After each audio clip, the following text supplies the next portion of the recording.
d'investissement extérieur européenne, c'est un plan qui vise de mélanger les subventions du budget européen et les prêts concessionnels des grands opérateurs financiers, comme par exemple la Banque européenne d'investissement ou l'AFD ou la KfW.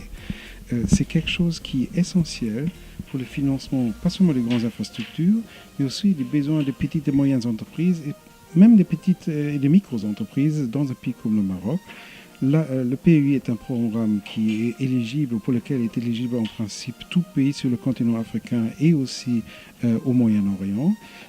On a déjà quelques expériences ici au Maroc, mais maintenant on veut, lancer, on va passer à une autre vitesse. On va surtout aussi, ouvrir la possibilité aux entreprises et aux opérateurs publics marocains de bénéficier d'une facilité de garantie qui baisse les risques d'une opération financière, d'investissement ou de promotion du secteur privé. Ça, c'est nouveau et ça remplit une lacune dans le dispositif financier du Royaume du Maroc. Le plan d'investissement extérieur est composé de 3 différents piliers. Un pilier purement financier qui mobilise à la fois des prix concessionnels, mais aussi des garanties ou des facilités de garantie pour améliorer les conditions de risque pour une opération financière dans les infrastructures, dans la promotion des PME. Deuxième pilier, c'est la provision d'assistance technique pour la préparation de projets, mais aussi pour le monitorage de la mise en œuvre.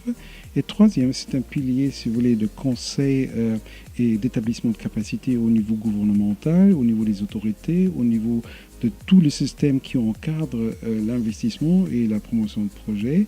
Ça veut dire un conseil en matière d'amélioration de la pratique administrative, d'établissement de la bonne législation, de dialogue politique et aussi bien sûr les transferts de bonnes pratiques, de bonnes expériences entre les différents pays de la zone qui ont déjà fait des progrès en matière de promotion des investissements.